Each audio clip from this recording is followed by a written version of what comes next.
Good afternoon and welcome to Firehouse's Beyond the Bugles. This is a brand new podcast and I'm your host, Jacob Johnson. We're here at episode one, and I'm very grateful to have this opportunity, very grateful for Firehouse Magazine to let me be a part of something so great. And when they hit me up with this idea, they said, hey, we need to come up with a leadership podcast that really focuses around the rank of battalion chief and up. And how do you lead from that level? And how do you lead from being a chief officer and still holding on to your roots of being a firefighter? And so they asked me if I had any guests in mind, and first person that popped in mind was Doug Boeker. He's fire chief over at Fulshear Fire Department down in Fulshear, Texas, and former fire chief for Sugarland Fire Department. Sugarland, two words. I'm very honored to have him on the show today, and very honored to have this podcast. So this podcast is going to be once a month, and we look forward to kicking it off with Chief Boeker today. So how you doing, Chief? I'm doing good. I'm doing good. I can't believe that you put all of your cards on me. Like if this sucks, like you're one and done. So a lot of pressure on both of us today. Well, I figured, look, we're either going to crash and burn together or we're going to kick butt together. So I'm banking on us kicking butt. I hope so. Hey, so Chief, if you would just give us a quick overview of your history, of your career, and kind of like a bio for us, and then we'll get kicked off into some of these questions. Well, I got started in the fire service. A friend of mine, I was actually in college studying engineering, and I was in town going to dinner with a friend of mine, and we stopped off. He had to drop something off at a volunteer fire department. I said, what are we doing here? And he's like, well, I volunteer here. And I'm like, as like a firefighter? And he's like, yeah. And so he's carrying his gear in because he's in service as a volunteer. And, uh, and that led to a series of what my parents probably thought were very poor decisions where I quit college and I relocated back home so I could become a professional volunteer. And I had never thought about being a firefighter until that trip, that just Wow. dropping off his gear. And it was a couple of months. So I was a volunteer at Community Fire Department, which is an A-leaf, just kind of like West Houston. And all the duty crew guys that would work days were Houston guys. And one of them one time said, "Well, why don't you go to the fire academy?" I'd never done the math that like, wait, they pay people to do this? That's how naive I was. And so I went to the fire academy and went to Sugarland in 1992. And after a couple of years of volunteering, then went to the Sugarland, and it was a great career. Kind of worked my way up and was fire chief for the last 6 years I was there. And I started joking a few years back about like my next job is going to be an ESD because they have all the money. And and then like it just kind of turned into like maybe I should go work for an ESD. And so a little over a year ago, I went and talked to the city manager that I thought that there were some advantages to like Sugar Land's a great fire department, has had a great line of succession worked out. And I thought that they were set up for long-term success, and that my role in that was less and less each year that I worked there, and I just thought they were set up for success, and that maybe it was time to jump off and go do something a little different. I think that I get more excited by building stuff than maintaining stuff, and Sugar Land's a maturing city, certainly on growth. They're figuring out what life without new development money looks like, and so it's a maturing fire department and sustaining while they're still doing great things and developing their their service levels and whatnot. Moved out to Fulshear Simonton, and so this is the community I live in. It's directly west to Houston. It's far west Houston. It's the fastest growing. We go back and forth with Salina as the fastest growing city in Texas, and it's the fastest growing high socioeconomic suburb in the nation. So lots of growth where we're building. We have one station under construction that will open in August. We're breaking ground on another station this March. We're in design for Station 7. We're buying land for Station 8. We're into a DA agreement for Station 9 and 10. And all of this is going on at the same time that these guys are just providing awesome service to the community. So that's kind of what it is. That's interesting. Wow. Wow. Yeah. I don't think we saw that one coming, No, but we we sure just didn't. roll with it. Yeah. Yeah, just roll with it. Well, hey, that's an interesting career for sure. And as we know, you left Sugarland in good hands with our good buddy Mark Campese. So I'm sure that he cusses you every day and then praises you every other day. So uh, We just posted today for new hire. I'm a big believer scarcity creates value, and so we're only going to hire once a year, which is hard to do when you're growing as fast as we are. So we're going to be hiring about 20 people to open station 6. And he sent me a text saying like, "Hey, I put in a few applications for." yeah, So that like he's gonna load us down with some applicants. Anyway, yeah, he's a great guy. man, I'm yeah. lucky to be friends with him. Oh yeah, he really is, and he'll be on the show later on. There is some joy that I'll get to say that Doug was my first guest. Um, but it is pre-planned because I think I'm going to go to the podcast studio that you built in Sugarland and actually interview him in person. So I think that's going to be really cool and really neat for a later episode. That's Um, a great studio. We're trying to replicate something like that here. I'm sure that as we get to talking about culture and trust and communication, like that studio is going to come up as an integral part of the communication plan. Absolutely. And you already mentioned a couple of things that are really interesting to me is one, the amount of growth that Fulshear's having and the amount of stations that you're building that rapidly. But two, if you don't mind, I know I have a list of questions here today, but I really want to hit on what you were saying about only hiring once a year because I think that's an interesting tactic that a lot of fire departments haven't really dove into yet. And honestly, someone like me, I haven't even heard of that kind of tactic. So can you kind of explain the mindset behind that and kind of what your goal is there? Well, I think for Fulshear, it's almost a practice of necessity because we're so lean in admin. But I had the same philosophy in Sugarland, where we had a very talented admin staff and very robust by Fulshear standards. Um, but when you're constantly hiring, you almost look desperate, and people start wondering like, what's wrong there? Why can't they get anybody to go work? And two, there's no call for urgency. If they see that you're posting 3 or 4 times a year and they don't get around to it, they haven't missed out on anything. They're like, I'll catch them next time. Well, if they miss out on Fulshear Simonson's posting, which went out today, and we're going to close it at a predetermined number of applicants. Like I have a date that we're going to close it, but I think we'll close it well before because throughput wise, I can only process so many applications and I know I'm only hiring 20. So like I kind of reverse engineer that it's how many people I need to have in the pipeline to make sure we're getting good quality people that continue our culture. And and so those that's the long and short of it is I do believe scarcity creates value and Sure. it's a call for urgency. And then administratively, like we're too busy doing other things, buying stations and fire trucks, and we got 2 engines coming in and an aerial, and we're going to order another aerial this year. And like I don't have time to be hiring constantly. We should do it once, do it right, put it to bed for a year. Wow. I kind of like that. I like the way you described that. I don't like the fact that you said I'm only hiring 20 uh, because I'm sitting here hiring 4 right now. And, we actually had a pretty good show. And I think that's what we're starting to see across Texas is that we're starting to get some more applications. So we actually had 105 this time apply for 4 spots. And I think we'll end up inviting around 70 to test. So I actually had some better numbers, but man, only hiring 20.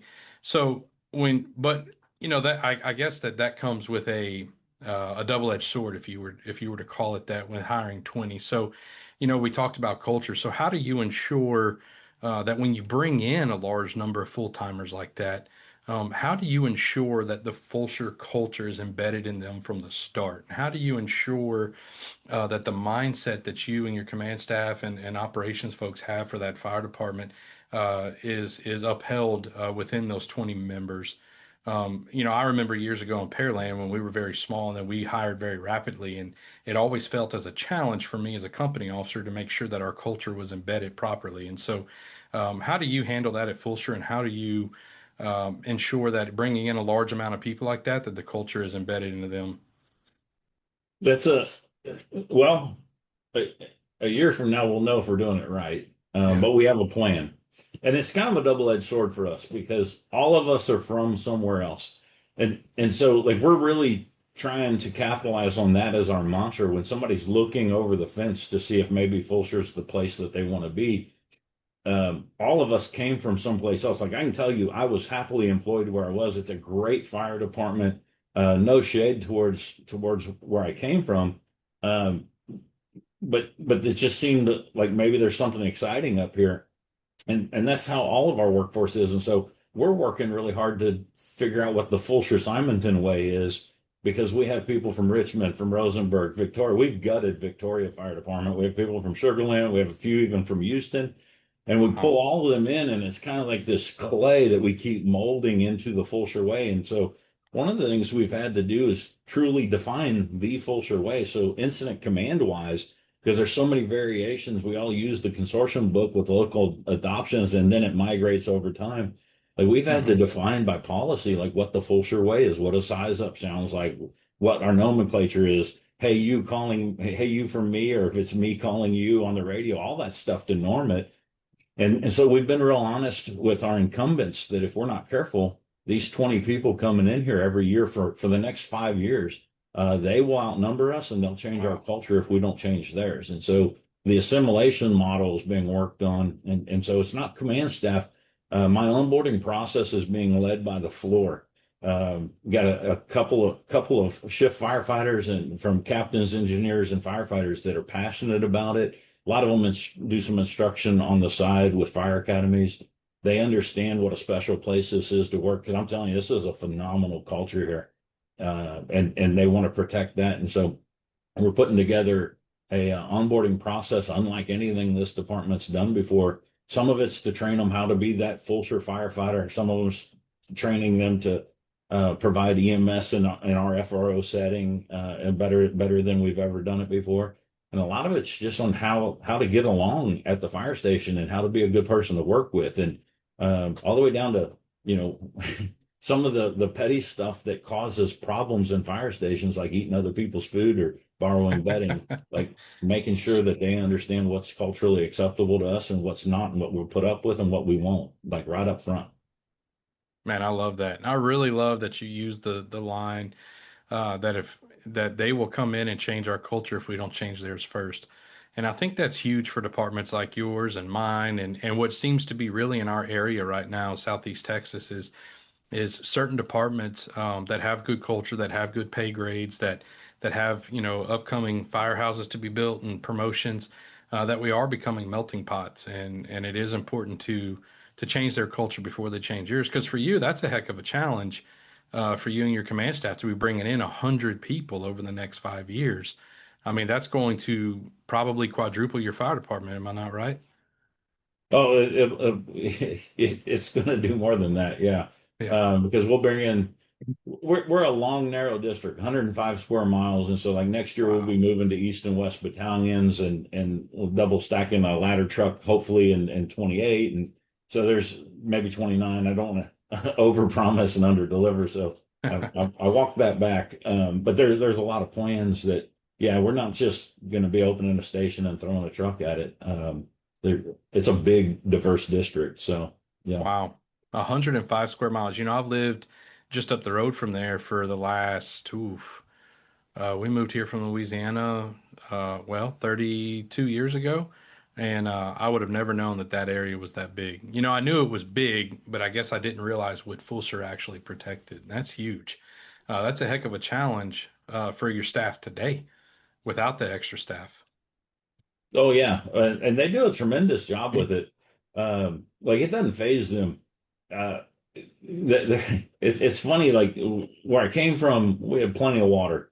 Yeah. There's hydrant every 350 feet. Like you can trip over a fire hydrant. Right. And here, like if they take a left out of this station where I'm at, they better take, we're rolling 7,000 gallons of water with us to go that way. If they're taking a right, that looks more like what I'm used to. And they think on the fly. It's a whole different mindset here. Great group of guys, and the culture's just phenomenal. That's awesome. Well, I think that's a perfect segue because I have some questions for you if you don't mind. And I'd like to start with culture specifically. And so well, let's talk about this one, trust. Let's talk about trust. Trust is talked about constantly. What actions from a chief actually destroy trust faster than what people realize? Well, trust is, I can't remember what book this was. And I read a lot of books.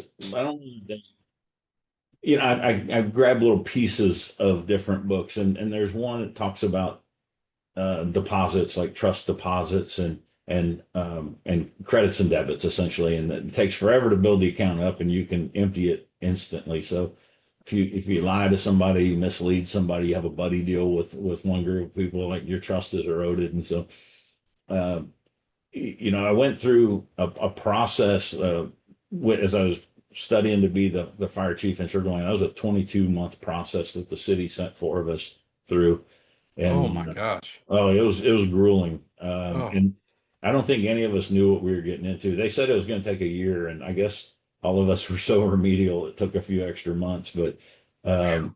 it was effective motivational leadership was the course, and it was taught by the Management Connection up in Bryan. And Joe Gonzalez was the guy that led that, and he's the type of guy. Like, I remember one time he asked me, like, what brings you joy? And I'm like, damn it, Joe, why can't you ever just ask a simple question like, how you doing? What brings you joy? And he'll sit there and stare at you until you come up with an answer to that.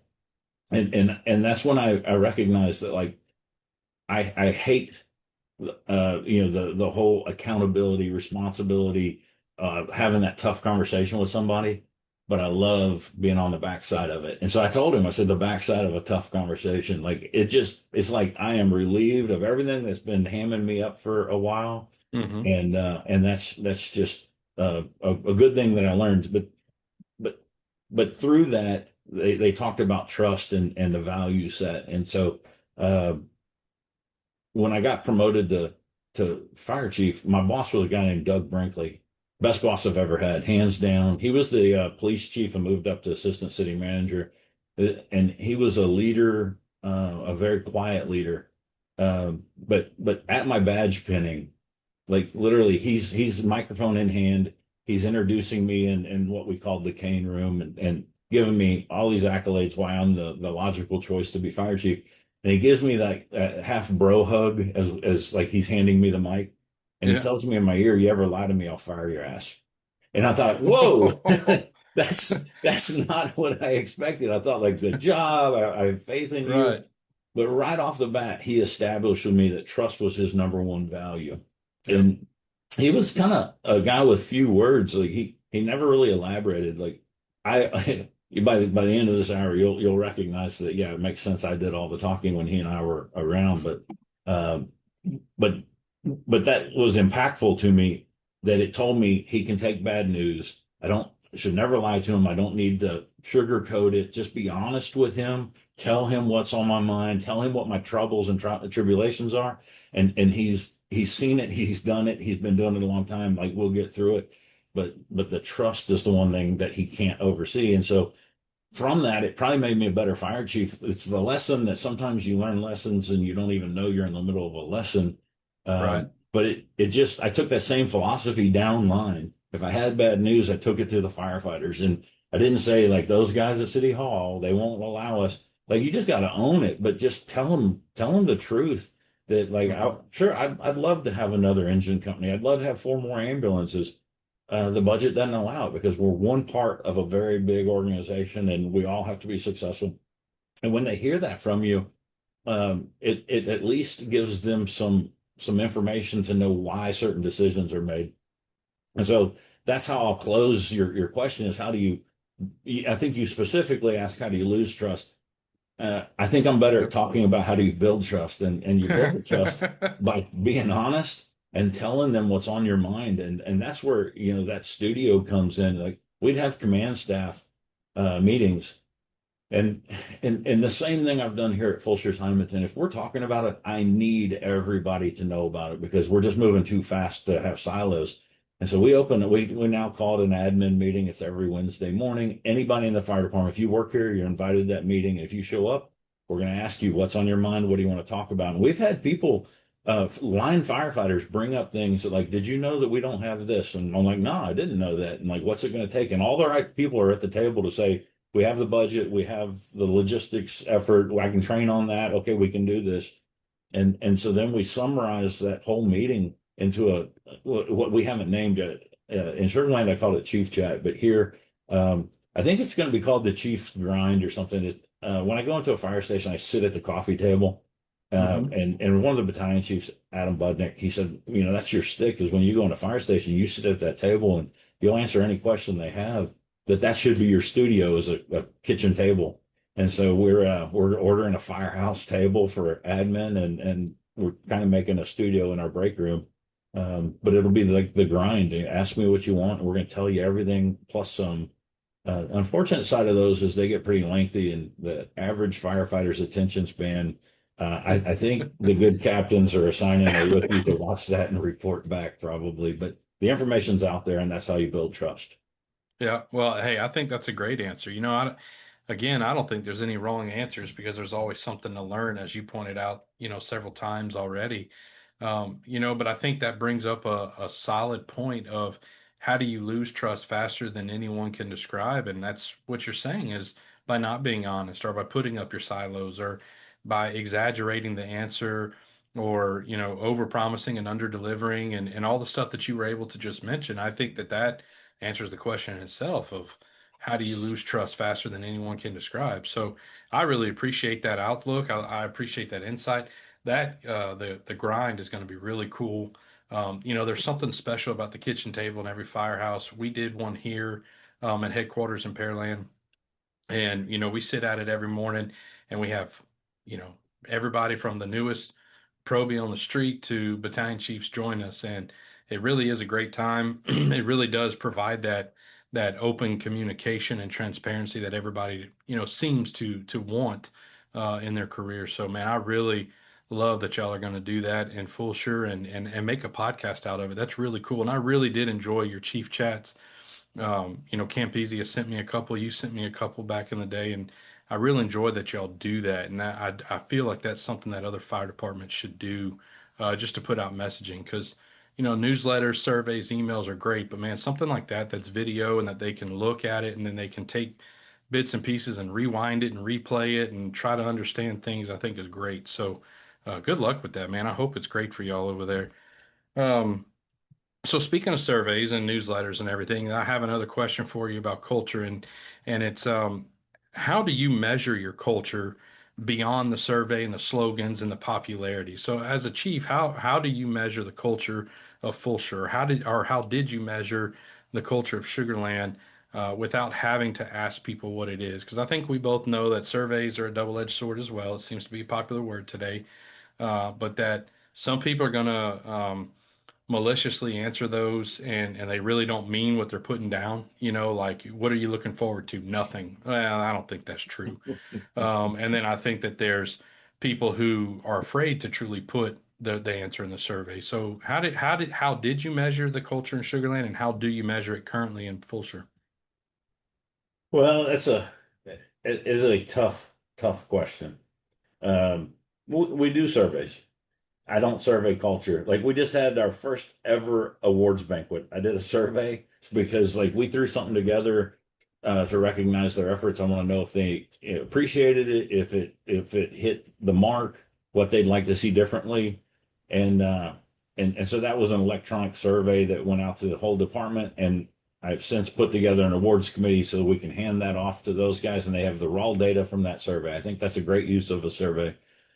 I think Sure. the only real way to assess the culture and the health is you got to be in the fire stations, and that's hard. There's where I came from, I had 7 stations, and man, it took a long time to hit all of them. And one of them wasn't even where I worked. I worked at the City Hall Annex, and so that's an eighth facility.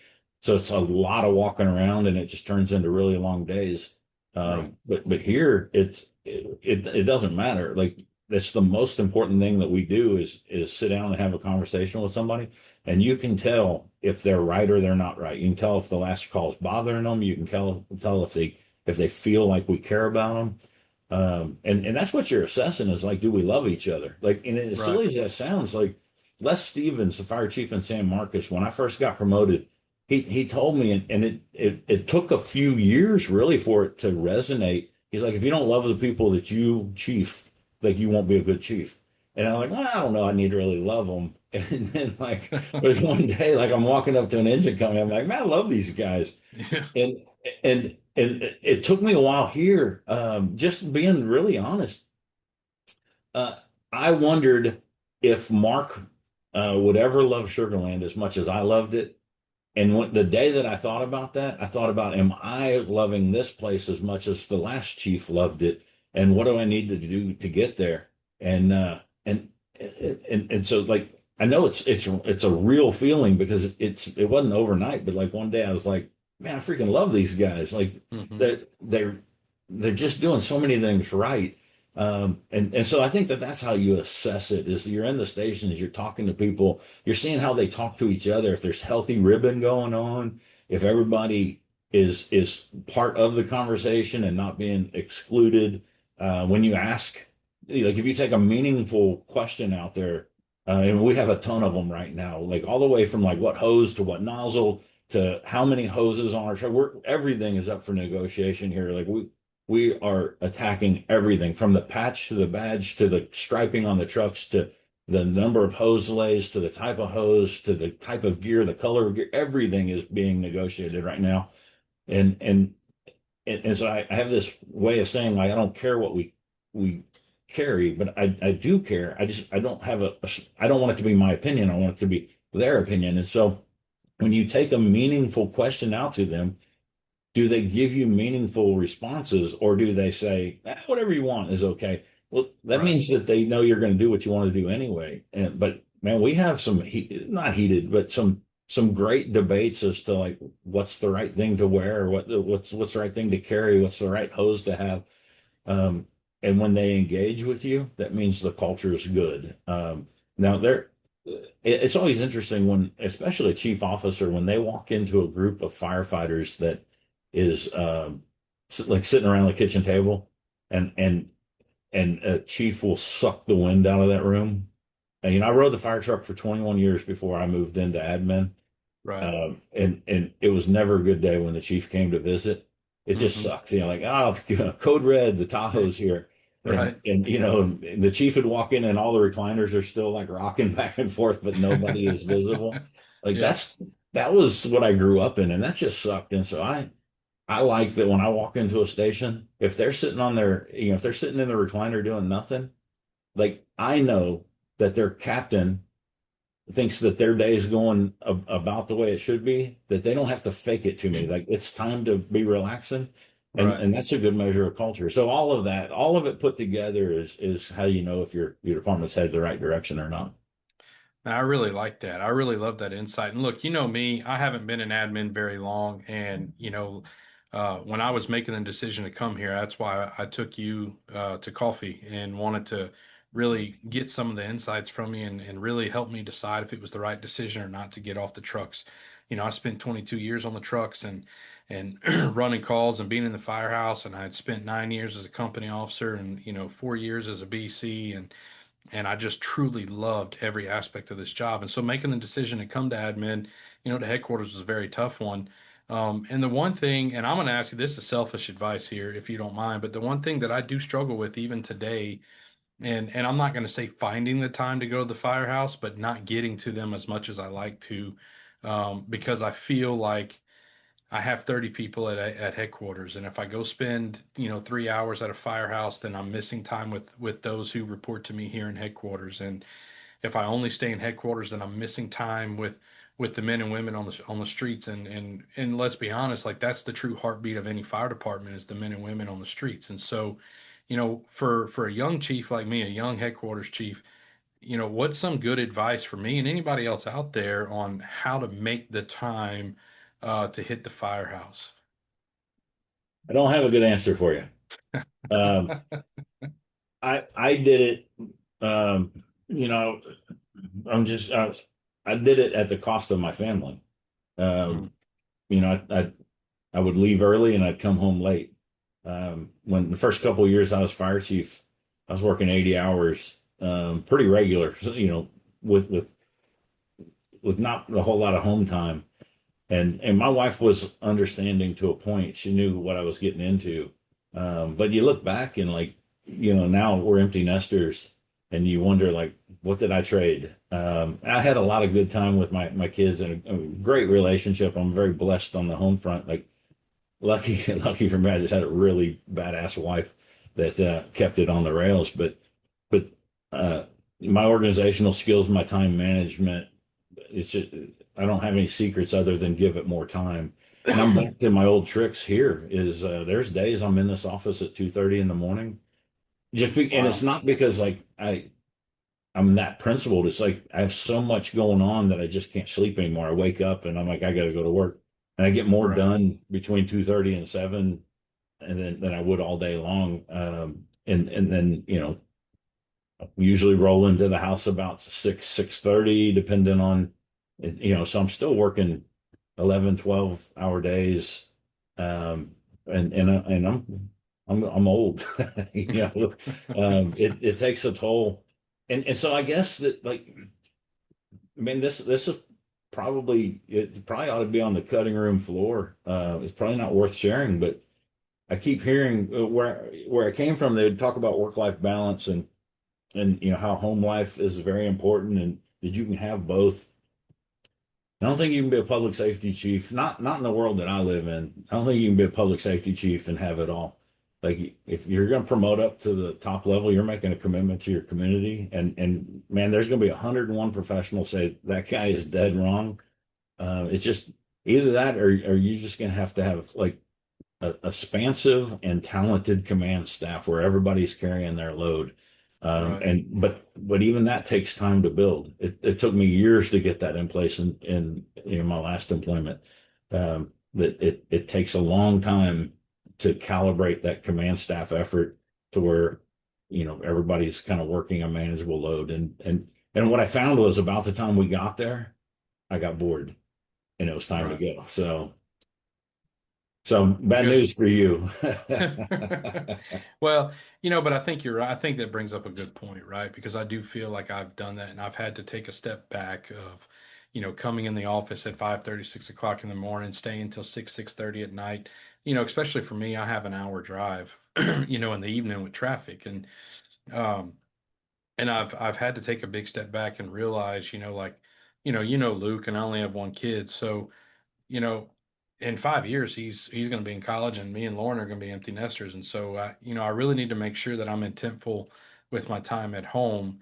And I need to do a better job organizing here at work so I can be intentful with some time in the firehouse. And I think that, you say you don't have a good answer, but I think you do. And I think it's important to say, like, if you want this job, if you want to continue to move up the ranks in the fire department, you have to understand your commitment to the community and commitment to your boss as well as your family. And I think we all know, Lauren and I had this conversation the other day, is like at this level, you're never truly off. Like you might be on a cruise ship or you might be, in another country or another state, but you're never truly off. And there's always going to be someone somewhere that expects you to pick up the phone and answer it. And I think that your answer covers that. And I think it is good for the young guys out there like myself who are still trying to get their feet wet in headquarters. I mean, I'll tell you, my 3 years here, 3.5 now in headquarters, it feels like 30. But man, there's something every day that pops up that I just, man, I have no idea, never saw it, never heard of it. And I'm having to learn it. And so taking that advice is huge for me. So Yeah, I appreciate that. you'll come to work with an agenda, and I'll go home and I will have been busy all day and got nothing on my list Nothing done. done. Yeah. But talking about never being off, I think I'm pretty easy to work with. I have several people that told me I'm not. But our friend Mark, probably the worst ass chewing he ever got from me. I was on a cruise ship in the middle of the Atlantic, and we were teamsing via uh, uh, like the Wi-Fi on the ship because some email he sent like teed me off, and so like you're never done, man. Yeah. In the middle of the Atlantic between Spain and Miami. And there was a 6 hour time difference. So I told him 8 o'clock your time. So 2 a.m. I'm Oh on the man. phone with him. She's and Pete's. Yeah, well, there it is. You heard it here, folks. Yeah, you're never off.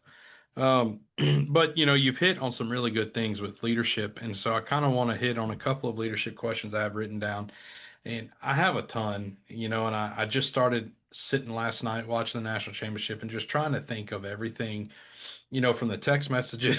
I'm sorry. Um, from the text messages that you and I've had over the years to the conversations to that day that we went drink coffee and really trying to hone in on some stuff that I think the people need to hear from you. And one of them, which I respect a lot for you, is you seem to be very decisive. And you've argued with me on this in the past saying I'm not really decisive, but I think you are. And it's how do you balance being decisive and being humble enough to change your mind once a decision's been made? Well, that probably goes back. So I promoted pretty quick. When I got to Sugar Land, I was a firefighter for 3 years, and 3.5 years I promoted to lieutenant. And apparently, Wow. I struggled there. I was a lieutenant for 17 years.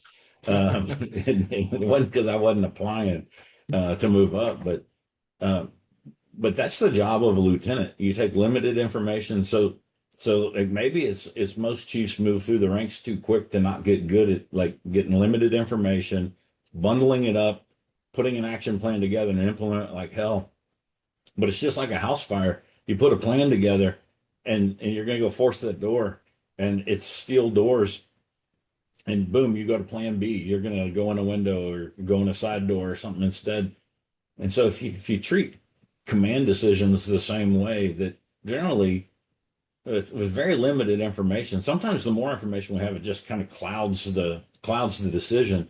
Right. But if you can get 80% of the information, you can get an action plan moving, and now you just have to kind of nudge it to kind of keep it going. And the way you have to, what I've had good luck with is getting more minds than just mine making those decisions. Because unless you work for a terrible organization that's just filled with everybody's waiting to see what the chief says so they can bobblehead, yep, yep, yep, yep, that's a great idea. But if everybody feels like they have a meaningful say, then they'll keep you from doing stupid things. Like we're going to move in the right direction, and then we just kind of nudge it a little bit and kind of we refine our product and move. So never really been hard for me to make make decisions. Now, I will tell you here things I wish I'd known as a lieutenant because those 17 years of sitting in that fire station as the lieutenant, 21 total, uh, I had all the answers. I was like, man, if those idiots would just do this, it would all be perfect. And then the next day they'd do something like, oh my gosh, they did it wrong again. And what I find is, and especially the way that I like to handle things is we're truly pushing authority to the lowest possible level where the information is. Push the authority down to where the information is. And that's not done overnight because this fire department, we're still kind of figuring out our judgment. And so I have a theory on this. I don't know it's necessarily scholarly, but we try and increase people's exposure to different things. So that's why we open up our command staff meetings, let them see what's going on, and that broadens their vision bigger than the windshield of that fire chief, that the fire truck. And so as they get more exposure, that slowly changes their perspective. That they're not thinking of it from the back seat; they're thinking about it more globally, of like the operations of a fire department. And the more that we talk about that perspective, we tend to calibrate our judgment. And judgment's very, very difficult. I've had very limited success in teaching it, but we can grow it given time when we're mature enough to explain our decisions so people can think about what the problem was, what we thought about in the interim, and how we executed a plan. And now we're kind of developing everybody's judgment as we move along. So um, as usual, I've talked so long I forgot the original question. But that's an important part of getting everybody on board and knowing that they get a say is like I wanted to talk about like all those bad decisions that chief officers make. Right. And what I find is that when we become a fairly mature organization and the captains are making captain level decisions, the engineers are taking care of problems. They're not bothering their captain with like a, hey, what should we or what if? Like we're paying these guys to be engineers, Like they're doing that work. The captains are doing the work of the captain. The BCs are running their shifts. The assistant chiefs are running their divisions. That what tends to happen is uh, the decisions are made at the appropriate level, but also all the easy decisions are made way lower than me. And so by the Right. time me or my command staff get involved, it's a tough question. It doesn't mean that we're smarter than everybody else. It just means that it's a question that doesn't have a definitive yes, no, left, right, green, red. It's and so what it is, I used to refer to it as something less appropriate, but Kevin Leverance educated me. What you're talking about is a Sophie's choice. And Sophie's choice would be like me telling you, hey, I want you to be able to pick your destiny. And so I'm going to allow you to decide, I'm going to stab you in the thigh or I'm going to punch you in the arm. Or I'm going to stab you in the thigh or I'm going to shoot you in the arm. You pick. And so like we all want to say like, well, you picked to get stabbed in the leg. It's your choice. Well, if you truly got to pick, you'd say none of the above. But a lot of Right. times that's not available to us. Is like I spent one of the differences now I have five bosses. I work for a board instead of a city manager. I work for a board. And those five gentlemen are facing a very complex issue right now. And so I'm trying to help them understand it, but I don't even have a good answer for them. It's truly a Sophie's choice to where if we don't do something, we'll just do what we've always done and we'll get nowhere. Right. But that's the highest level decision making, and it's just complex where there's not a good choice. And I wish I'd known that as a lieutenant. I would have been a much better lieutenant instead of stirring the pot and talking smack all the time. I could have Right. helped the organization understand how complex some of these issues are. Absolutely. And I think you bring up a good point because the age-old saying of I pay you the big bucks to make decisions. I mean, essentially, right? That's that's what we're doing at our level, and what you're doing at your level. And when you brought up, the decisions are made on the ground floor and they're just looking for a yes or no. I think it's an important step in that of ensuring that the decisions that are made are matching the vision and mission of the fire chief. Because at the end of the day, you're the biggest cheerleader. You have to go sell that to the board, or I have to go sell that to the city managers, or my fire chief has to go sell it to the city manager. So, decisions are made at that level. But I think, yeah, they do need that whatever you want to call it, that proverbial yes or no from you to make sure it aligns with your goals for your fire department, something that you can sell to your bosses, down the road. So I think that's You, important. you bring up a really, really important point, the vision. Um, and so I'll tell you, like at great personal fault, we still don't have a shared vision here at Fulshear Simonton. Too many people from too many different areas, too many external forces. We'll get there over time, and so I've chosen to slow play that. I don't know if I'm doing it right. Like you never know if you're doing it right. You will learn when you've done it wrong. Yeah. It's a work in Yep. progress until it blows up, and so. I believe we'll get there in time, but the reason that we eventually have a vision is it's the playbook. That vision, it's a way of saying like this is what winning looks like. So if we talk about youth soccer, like what's the goal of youth soccer? And you ask somebody, they're like, well, to score more points. And you're like, okay, well that's easy then. So you Right. put your team out there and you say, go score points. And they run off and they score a point, but it's in the wrong goal. And you're like, well, but you said it was to score more points. And so that's the calibration, the judgment, the perspective, the exposure, all of those things, so that we can show them like how to dribble, how to pass, how to keep a ball, how to make a shot towards goal and which goal to shoot it in. And so at 3 o'clock in the morning, when your company officer is out there on a fire alarm, does he or she understand the vision of what winning looks like, so that they actually get out of the truck and go do a walk around? Do they take their camera and hit the ridge and hit the soffit? Do they check the windows, or do they do a drive around the parking lot of a commercial structure and check back in service and go back to bed? Like it's sometimes just as simple as that. In talking about what the vision of a fire department is, it helps that company officer make really good decisions in the middle of the night so the rest of us can sleep. Right. But Absolutely. remember, with my little so I can sleep joke, like I come to work 5 days a week, not 8 times a month like these guys. Yeah, that is true, right? Well, and look, here's the thing: is you've mentioned a couple things, and actually, I think I'm done asking questions because I kind of want to end it on a couple things that you mentioned throughout this. Is one, finding the Fulshear way, and then two, the vision. And though I think you did a phenomenal job describing the vision and how to get there, but the fact that you slow playing it right now, I think for definitely in Pearland, what we experienced is that we were growing so rapidly. Chief Burt describes it like this. We were playing connect the dots without connecting the dots. So we were just skipping a rock across water, and wherever it landed, there was your dot. And we eventually connected them, but we never colored it. We never filled it in here. And so now it's our job today to come back in and start filling in the drawing, which then inlines the Pearland Way and then actually fills out your vision. And so, how important is it?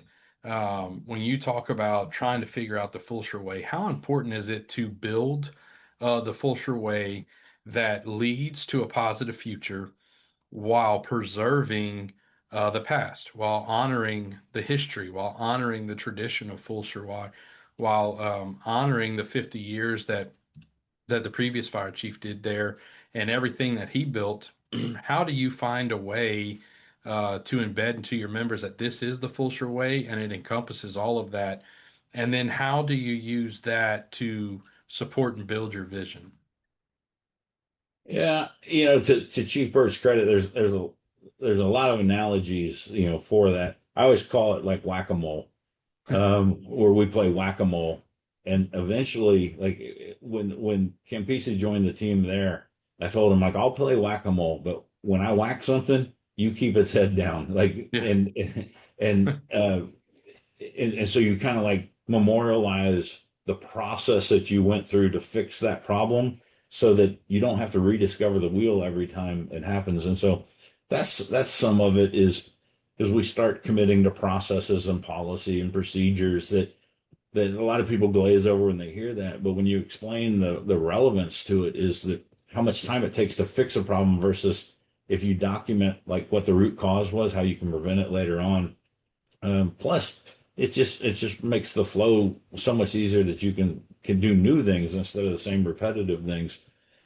And so with that, I'm a big believer in starting an admin, and I think it's just because I rode that fire truck for so long, and every time there was a problem, the chief would bring in an outside consultant, and they would look at operations and like how they're going to fix operations. And I can remember thinking like, man, if it wasn't for operations, this whole place would be sunk. And so I tend to look at admin first and want to fix the administrative effort first, how we support the department before we start looking at operations. And I was kind of lucky here is like the guys on the truck, they've just been waiting for solidification. They've been recruiting their own for a long time. A bunch of rock stars riding fire trucks here. And so as they're just now kind of getting into gently nudging their operations effort, and they're receptive and they understand. It probably it's easier here because we're all from someplace else, and they know that like an apartment lay might not mean apartment lay to somebody else who's used to a horizontal standpipe. And so when you have simple things like that, it just is easier to kind of calibrate why all of this is important, and we need to calibrate it to the Fulshear way. So it's a very receptive workforce. And generally, if we get out of their way, they're doing the work for us. And we find that time and time again that they want it just as bad, if not worse than us. We're all in this together. Wow. I really like that, because there's something to be said for that. And the only reason I say that is 4 years ago next month, I was on the interview panel for Fire Chief whenever we hired Jay. And we're sitting at lunch, me, Chief Burt, and now Chief Taylor, but candidate back then. And my or actually Burt's first day in Pearland, he looked at me, I was battalion chief, and he goes, "Hey, what's the Pearland way?" And so I told him what it was, boom, boom, boom. And he goes, that's like the sixth different Pearland way that I've heard in my short time here. And it kind of hit me like, man, like, do we even know, what our way is, right? And and that day, eating barbecue in the bay at Firehouse One, Taylor looked at me and Burton was like, "What is the Pearland way?" And it just hit me like a ton of bricks. Like, man, we really don't have something established. Like, We are a good fire department. We're massively growing. We went from, 18 people in operations to 138 in 17 years, and went from two firehouses to six. And we've had all this growth, but have we ever truly defined what our way is? And so, that's why I wanted to end on that, because I think that there's some good advice there. I think there's some good opportunity for others to learn and for us to learn from each other on that. Because finding your fire department's way, I think, brings us all the way back to an hour ago when we started this, of how do you take 20 people into your fire department and embed the culture the right way into them? It brings it back, and so we have a plan. We're going to onboard those people April 6th, and they're going to do 3 weeks of onboarding before they hit shift. And I think we'll know by May or June if we were successful. Right. Um, but it's vitally important. If we can't do it with this station, we don't have a chance with the next four or five. That's Um, that's crazy. That's crazy to have that much growth. I mean, and I guess from the command staff side of things, you were saying how, you have to ensure that your command staff is rock solid. How do you keep them motivated? And this will be our last question, but how do you keep your I'm sorry, how do you keep your command staff motivated to bring on that many people and continuously push the vision and mission of your fire department, whether it's established or not? There's still a general vision and mission of our job. And so, what are some good tactics for other fire chiefs out there to help keep your command staff motivated, uh, to continue the good work and to continue to bring Fulshear to its highest high? well, obviously the communication model is important, and we, just being very honest here, like that's an area that we're working on right now. Is how do we all, as the command staff, and we're a lean command staff, but how do we communicate better? How do we talk about the projects that each of us has going on? How do we listen more actively for engagement? As far as like if one guy's working on something, do we see where that parallels something we're working on, so we head off a problem? Trying to make sure that we don't get territorial with our projects. And I think the interesting thing is that, it parallels my last statement I talked about, is the floor is less patient than we are. Yeah. When they see a void in something that they think we should be doing, for all the right reasons, they're stepping up and saying, "Can I help?"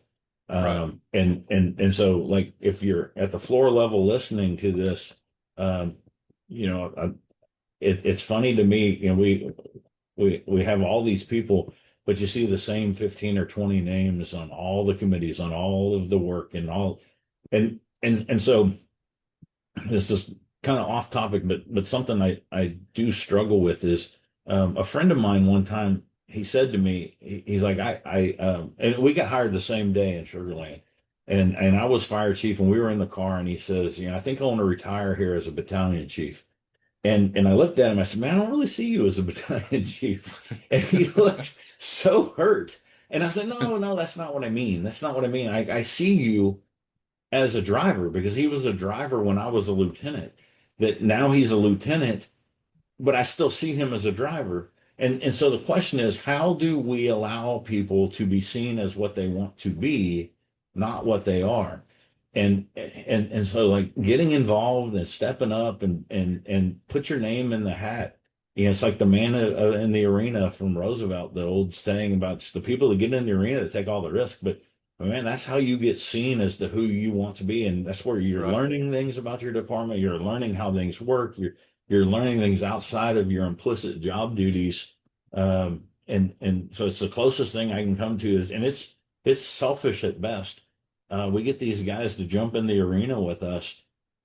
They think that we're doing them the favor. That's the funny thing, is they think that we're doing them the favor by letting them be involved. But if they didn't do it, we couldn't get it done. There's only three chiefs here, and with all of this stuff, and most days I'm the finance department, the vertical construction manager. I'm the construction superintendent. meeting with our attorney on some issue, and I'm getting with the bank, for long-term, financial planning. So by the time it comes to running a fire department, there's just not much chief time to go around. So getting those guys involved is really important. And the more you communicate, the more you say what the needs are, the more, and then they trust you, that they trust that you're going to allow them to do meaningful work, and that they'll get credit for doing that. They jump in the arena with you. Awesome. I love it. Well, Chief, I'm going to end every podcast the same way. And so, you'll be able to listen in hopefully for the next, couple of years, hopefully, Firehouse. Uh, but you'll at least be able to listen for the next 12 episodes. But one piece of advice that year one Fire Chief Doug Boeker wish he knew that you know now. Time, you have time. That Les Stevens, I promoted a battalion chief, and I wasn't really satisfied with the way we were doing things, and I wanted to, but I didn't know who was doing it right. I just knew I wasn't satisfied. And so I sent this guy out. As a matter of fact, I sent him to do a day with you. And I remember Yeah. telling him, I said, man, I see this Jacob Johnson guy. He's doing a lot of stuff online. He might be completely full of crap. I don't know, but go vet him out, man. Go spend some time with him. And if there's something good there, bring it back. If it sucks, leave it in Pearland. And so we sent him over there, and we sent him to San Marcos. He spent a couple days in San Marcos. He rode shift for a while. He did some time with training. He stayed in a hotel and rested up, went back and did some shift work. And he came back, and he said Les told him that it took 5 years to change the culture in San Marcos. And this is about 2.5 years in. And I was feeling pretty deflated at the time. That like I didn't think I was making the impact, the change that I had in mind. And I was all in. Like I wasn't testing, I didn't put a toe in the water. I was all in to being a chief. And I just felt like I was a failure because it wasn't moving as fast as I thought it should be. And man, that it was it's amazing how you can have a conversation with somebody, and that conversation doesn't mean a whole lot to them, but it's life changing to you. And so when JV came back from San Marcos and he says, Les said it took 5 years to change the culture in San Marcos, like he gave me some breathing room. Like, okay, I'm not failing. Stick to the plan. And sure enough, it was like 6 or 7 months later, like the clouds started parting and it was kind of coming together. So take that. That's the long-winded answer to a simple question is don't don't put artificial time. There's some things that need time like right now, but most of it you can take your time and let it happen and get enough people to be on the bus to make the change and get people to come along with you. You don't have to force it to move faster, and you probably risk breaking it if you move too fast. Wow. Well, I can't think of a better answer than that. So I'll take that to heart. Time. I think it's something we all struggle with, and I really appreciate it. And Chief, I really appreciate you joining me. That hour flew by really fast. I mean, we were right on it on the nose, and I really appreciate you taking the time today to just spend an hour with me and spread some of your knowledge. As you know, I'm someone that respects the hell out of you and what you've done in Sugarland and what you did for my buddy Campese and what you're doing in Fulshear. And the eyes are on you and your fire department. And we're all seeing great things. And so I just really appreciate you taking the time and joining me today on the very first episode of Firehouse's Beyond the Bugles podcast. And I look forward to seeing this episode live. It should be out in about a month. And I hope that it gets the acknowledgement that it deserves and that your words speak to the large variety within our job. And again, I appreciate you joining me. Well, I appreciate the invite. It was a litl pressure being the first guy, and not having something to calibrate with, but um, I think Firehouse has made a good move in giving you this opportunity. I trust you're going to do great things with it. And the future of the fire service is bright with people like you, making sure that we're headed in the right direction. So thanks for the invite. Well, thank you, Chief. I really appreciate it. I think you crushed it. Episode 1 in the books.